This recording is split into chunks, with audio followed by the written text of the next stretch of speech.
Gracias por seguir con nosotros en su programa Entrevistado. Seguimos conversando con Rafael Paz, quien es miembro del Comité Político del Partido de la Liberación Dominicana.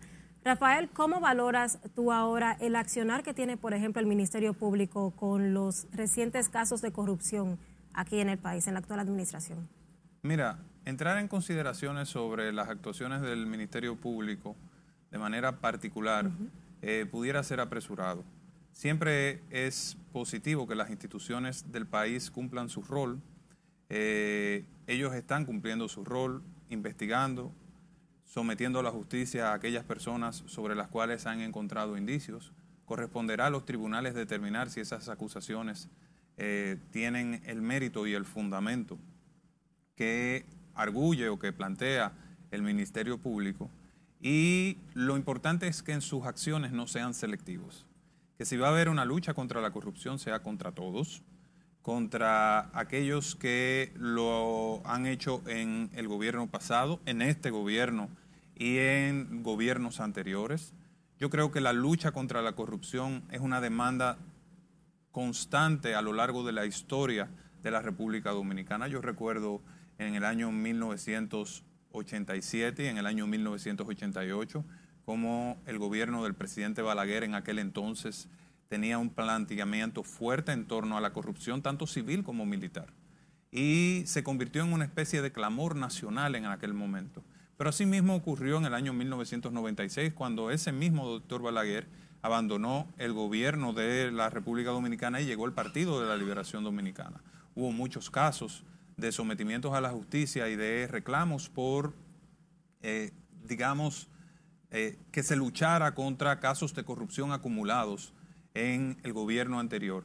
Esa es una constante. Lo importante en cada proceso es hacerlo con el debido amor al país, con un sentido de independencia real y de compromiso, con una lucha contra la corrupción que no sea con colores, sino que sea verdaderamente apartidista y que tenga bases sostenibles en el tiempo. El actual accionar no puede afectar o no entiendes que pueda afectar quizá al partido de cara a este proceso en el que están de, como tú lo dijiste, reconquistar los corazones de la población dominicana. Mira, yo creo que, como bien dijo el presidente Luis Abinader cuando apresaron al diputado sindicado por narcotráfico en los Estados Unidos, cada cual debe cargar con su responsabilidad. Si una persona cometió actos contrarios a la ley y traicionó la confianza que le fue otorgada al momento de designarlo, esa persona tiene que responder por sus actuaciones. Tratar de manchar a un partido con las actuaciones particulares de 1, 2, 3, 4, 5, 6, 7, 8, 20, 25 personas, 30, hasta 40 o 50, todo un partido, mancharlo por las actuaciones individuales de esos durante 20 años de gobierno, pudiera ser un acto de ventajismo político, que no tenga otro objetivo que anular a la voz más fuerte de la oposición, que en este caso es el Partido de la Liberación Dominicana, que está decidido a acompañar al pueblo para evitar aquellos abusos que se dan normalmente desde el poder, donde se decide a favor de los que más pueden o los que más influencias tienen y en perjuicio del pueblo llano, como hemos visto en algunos casos recientes.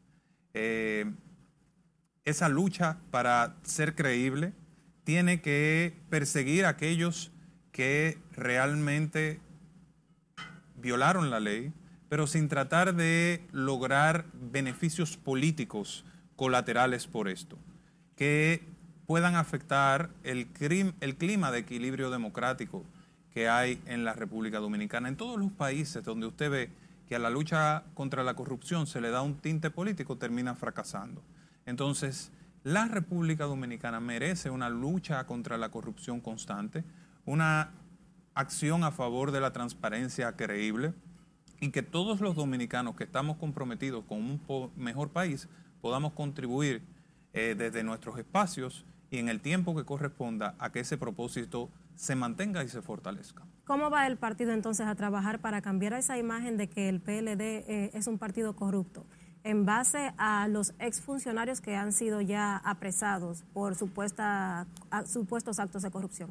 Bueno, yo creo que el Partido de la Liberación Dominicana, con su accionar, con su compromiso con las reformas legislativas que sean necesarias para condenar los actos de corrupción, con una agenda legislativa que tienda a ser más transparente el Estado dominicano, con representantes que modelen un talante ético, moral e intachable, y con buenos candidatos que encarnen los valores que hicieron siempre diferente al PLD cuando Juan Bosch formó esta organización. Con esas acciones, con esas características, el Partido de la Liberación Dominicana va a volver a ganar la confianza mayoritaria de los dominicanos. Y nosotros estamos comprometidos con ese Partido de la Liberación Dominicana, con esa visión de la política, y en el momento en que haya que sancionar moralmente a quien haya que sancionar, también no debe de dudar el partido de hacerlo. Por otro lado, tú hablas al principio del encarecimiento de los productos. Por ejemplo, vemos ahora con los productos básicos de la canasta básica familiar. ¿Qué opinión te merece eso? Y a propósito de que el presidente Abinader se reunió precisamente para abordar ese tema con los comerciantes ante las quejas de la población. Mira, yo creo que si hay un tema que se le ha salido de las manos a esta administración es el tema de los productos de primera necesidad. Mira que yo te puedo decir, Scarlett, que es un deber de todo dominicano que tenga compromiso con su país, respaldar en términos generales la acción positiva del gobierno y que se mantengan los mayores niveles de confianza en tiempos no electorales en el gobierno de la República Dominicana, que al final es el gobierno de todos. No podemos ver la acción del gobierno como la acción de un partido político que está en el poder. No, el presidente de la República Dominicana es el presidente de todos los dominicanos. Y si le va bien, nos va bien a todos los dominicanos. Ahora, ¿cuál es el rol de nosotros desde los partidos que no formamos parte del gobierno? Señalar aquellas cosas que no funcionan para bien del pueblo. Y si hay una realidad que ha golpeado al pueblo dominicano, a los más humildes, ha sido este descontrol de los precios de primera necesidad. Nosotros hemos dicho, y lo dijimos desde el inicio de la pandemia, que se necesitaba de un plan económico que pudiera evitar que los dominicanos se vieran perjudicados en exceso por la ralentización de las actividades económicas. Luego dijimos que el país debía lanzar un plan de resiliencia económica que activara sectores de la economía para generar las divisas necesarias para poder acceder a los bienes y servicios que de forma constante debía acceder el país, pero que digamos que los ingresos en divisas se iban a ver limitados, principalmente los de la industria turística, por efecto de la pandemia, y que había que buscar dólares en otros lugares, de forma tal que la solución no fuera buscar solamente dinero a través de financiamiento. Este gobierno no se preparó para eso y ha tenido que acceder a una gran cantidad de recursos externos para mantenerse operando. A la par se le ha ido el control de los precios de primera necesidad. Y nuestro llamado debe ser, en todo caso, a que el gobierno ponga este tema en prioridad, porque si hay algo que no soportan las familias dominicanas, sobre todo en un momento donde se han ido reduciendo los programas sociales que permitieron que mucha gente que perdió su empleo se mantuviera a flote y pudiera tener alimento seguro, entonces hoy con la reducción de eso vemos que están además encareciéndose los productos. Vemos lo caro que están los pollos, el huevo, el arroz, los combustibles, la carne de res, la carne de cerdo, y la verdad que todo esto lo que se traduce es en tristeza para el pueblo dominicano, y eso no debe ocurrir, porque eso lleva al desencanto social y luego entonces termina en protestas que terminan afectando ese clima de paz que es lo que ha permitido al país avanzar mientras otros países de América Latina retroceden. ¿No se puede atribuir esto a la pandemia o entiendes tú que es a las políticas que ha adoptado el gobierno? Lo que pasa es que toda situación que genere dificultad puede ser previsible. Y si bien parte del alza se puede explicar a efectos externos derivados de la pandemia, también podemos identificar que hay productos que no necesariamente están afectados por lógicas internacionales que se han multiplicado en términos de su precio. Sobre todo en momentos donde hay un exceso de oferta porque el consumo amplio del sector turismo no está en el nivel que estaba. Entonces, eso debió traducirse a una disponibilidad de productos mayor en el mercado local que hiciera bajar los precios. Si había una estrategia inteligente de parte del gobierno de prever esa situación. Pero eso es lo que precisamente no hemos visto y es lo que requiere atención de parte de las autoridades. Por otro lado, Rafael, el tema del río Masacre, ¿cómo ves tú esta situación entre ya República Dominicana y Haití, que vuelve este enfrentamiento? Mira, si hay algo que le ha garantizado a la República Dominicana ser diferente a Haití, ha sido la preservación de nuestros recursos naturales. Mientras ellos estaban deforestando sus bosques, nosotros estábamos declarando nuestros principales reservas ecológicas como parques nacionales. Y mal que bien, y con las dificultades que ha tenido la lucha medioambiental en la República Dominicana, hemos logrado mantener grandes extensiones de cobertura boscosa y fuentes acuíferas en un nivel, digamos, no óptimo, pero aceptable. Nosotros no debemos cederle a los haitianos ni un ápice de los recursos naturales que benefician a la República Dominicana, sobre todo el agua. En la región norte de la República Dominicana, el consumo de agua supera ya, o está al borde de superar, la capacidad que tiene esa región del país de producir agua. La presión del consumo sobre la oferta es casi de un 100%. Eso significa que si nosotros no eficientizamos el uso de nuestros recursos hídricos, en poco tiempo vamos a tener grandes conflictos en el norte por el agua. Y si además de eso los haitianos comienzan a tomar de nuestras fuentes acuíferas o las fuentes acuíferas compartidas en la frontera y a desviar parte de su caudal hacia su territorio en perjuicio de la República Dominicana, esta tendencia se va a acrecentar.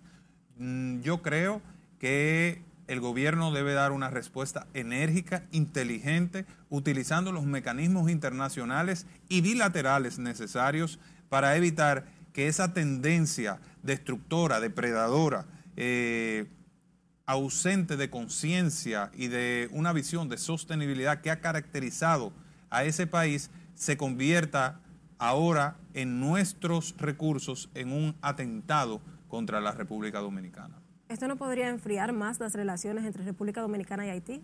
Por ejemplo, Haití no parece querer ceder en este asunto. Bueno, es que si República Dominicana actúa con la debida diligencia y con ese sentido de sensatez que requieren las circunstancias, tiene todas las posibilidades de, aunque Haití no quiera, hacer respetar esos recursos. Puede someterlo a organismos internacionales, puede retaliar de una u otra forma, porque ese río nace en el lado dominicano, al igual que ocurre con el río, el otro río importante que está en la frontera, que sirve aguas a la mayor parte de Haití, me refiero al Artibonito. Ese río nace en la cordillera central dominicana. Termina vertiendo grandes cantidades y caudales de agua en Haití.